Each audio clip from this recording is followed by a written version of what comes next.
नमस्कार दोस्तों। तो भारत के अगर बात करें आगे आने वाले लगभग 2 दिनों के मौसम की, तो यहाँ पर सबसे पहले तो जो सिस्टम है वो लगभग अभी भी जो है वो छत्तीसगढ़ के उत्तरी इलाकों के आसपास जो है वो बना हुआ है, जो कि बंगाल की खाड़ी के अंदर बना था। तो इस तरह से ही इसका लगभग जो वो ट्रैक रहने की उम्मीद थी और इसी तरह से जो ट्रैक रहा है, जो कि पूर्वोत्तर भारत के राज्यों के अंदर और इसके साथ साथ में उत्तरी और कुछ जो मध्यवर्ती भारत के राज्यों के अंदर भी बारिश की गतिविधियाँ जो वो दे सकता है। इसके साथ साथ में बात की जाए तो यहाँ पर एक और जो है वो लो प्रेशर सिस्टम या आप कह सकते हैं कि बारिश देने वाला सिस्टम जो कि बंगाल की खाड़ी के अंदर बना था, वो भी अभी जो है वो महाराष्ट्र के आसपास के क्षेत्रों के अंदर भी बना हुआ है। और जो हवाओं की गति है या जो हवाओं की दिशा है वो कहीं ना कहीं अगर बात करें पूर्वी भारत के अंदर, तो लगभग जो एंटी क्लॉकवाइज इस तरह से जो बनी हुई है। इसी तरह से अगर बात करें अगर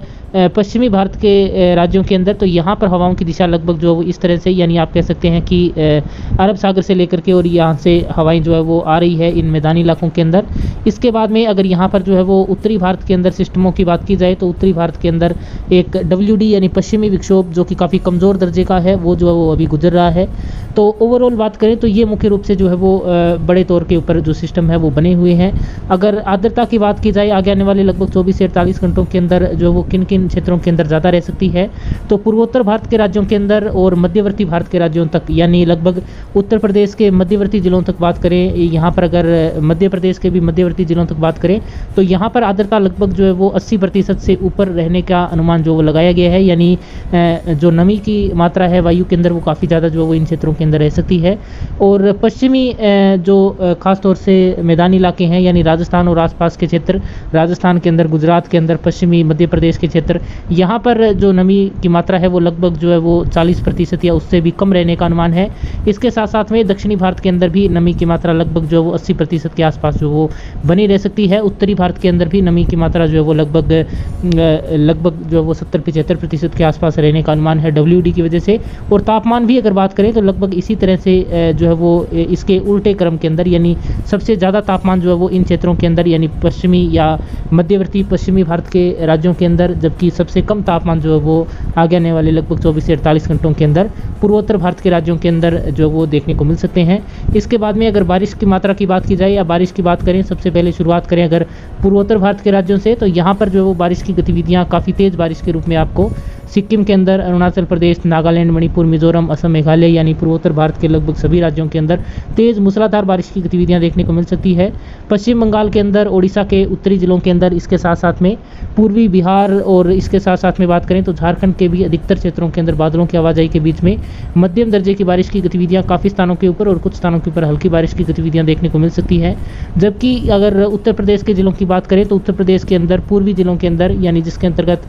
आप मुख्य रूप से कह सकते हैं राजधानी लखनऊ के जो पूर्व के अंदर जो जिले स्थित है, यहाँ पर कहीं ना कहीं बारिश की गतिविधियाँ कुछ ज़्यादा होने का अनुमान है। जबकि पश्चिमी जिलों के अंदर हल्की फुल्की बारिश की गतिविधियाँ जो वो आगे आने वाले लगभग 24 से 48 घंटों के अंदर देखने को मिल सकती है। पूर्वी अगर मध्य प्रदेश की बात करें तो यहाँ पर भी हल्की से मध्यम और कुछ स्थानों के ऊपर तेज़ बारिश की गतिविधियाँ देखने को मिल सकती है। जबकि पश्चिमी मध्य प्रदेश के जिलों के अंदर और राजस्थान के अधिकतर जिलों के अंदर मौसम जो वो शुष्क बना रह सकता है। इसके बाद में अगर यहाँ पर बात की जाए पंजाब की, हरियाणा की, दिल्ली NCR की बात करें, इसके साथ साथ में उत्तराखंड के अंदर, हिमाचल प्रदेश के अंदर, यहाँ पर भी हल्की फुल्की बारिश की गतिविधियाँ केवल कुछ स्थानों के ऊपर देखने को मिल सकती है। बाकी इन सभी राज्यों के अंदर अधिकतर स्थानों के ऊपर बात करें तो मौसम जो है वो शुष्क बना रह सकता है। जम्मू कश्मीर और लद्दाख के अंदर WD का हल्का असर आपको जो देखने को मिल सकता है। हल्की फुल्की जो है वो बारिश की गतिविधियाँ कुछ स्थानों के ऊपर देखने को मिल सकती है। बाकी अधिकतर स्थानों के ऊपर यहाँ पर मौसम जो है वो शुष्क बना रह सकता है। आप अपने एरिया का जो मौसम है वो जानने के लिए कमेंट सेक्शन के अंदर जो कमेंट कर सकते हैं। जैसे पिछले वीडियो के अंदर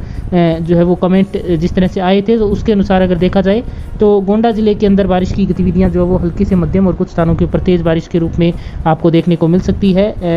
ये जो है वो कमेंट किया था एक हमारे सब्सक्राइबर ने, जिन्होंने कि पूछा था कि जो बारिश की गतिविधियां हैं वो गोंडा के अंदर किस तरह से रह सकती है या गोंडा के अंदर किस तरह का जो मौसम है वो रह सकता है। तो आप भी अपने एरिया के बारे में जो वेदर है वो किस तरह का रह सकता है, इसके बारे में कमेंट सेक्शन के अंदर अपने एरिया का नाम जो लिख सकते हैं, ताकि आगे आने वाली वीडियोज़ के अंदर आपके एरिया के वेदर के बारे में भी जो अपडेट है वो दी जा सके। इसके बाद में अगर यहाँ पर गुजरात के वेदर की बात की जाए तो यहाँ पर जो है वो कुछ दक्षिणी कुछ पश्चिमी इलाकों के अंदर हल्की फुल्की बारिश के अलावा अधिकतर स्थानों के ऊपर मौसम शुष्क बना रह सकता है। इसके बाद में महाराष्ट्र के अंदर, गोवा के तटवर्ती इलाकों के अंदर और कर्नाटका और केरल के भी तटवर्ती इलाकों के अंदर बारिश की गतिविधियां हल्की छितराई बारिश के रूप में होने का अनुमान लगाया गया है। महाराष्ट्र के अंदर कुछ ज़्यादा बारिश की गतिविधियां मध्यवर्ती जिलों तक या खासतौर से तटवर्ती इलाकों के अंदर आपको देखने को मिल सकती है। इसके बाद में अगर यहाँ पर जो है वो बात करें तमिलनाडु के अंदर, आंध्र प्रदेश के अंदर और इसके साथ साथ में यहाँ पर जो तेलंगाना के भी अधिकतर क्षेत्रों के अंदर मौसम शुष्क बना रह सकता है। कुछ तटवर्ती इलाकों के अंदर तमिलनाडु, आंध्र प्रदेश के अंदर बारिश की गतिविधियां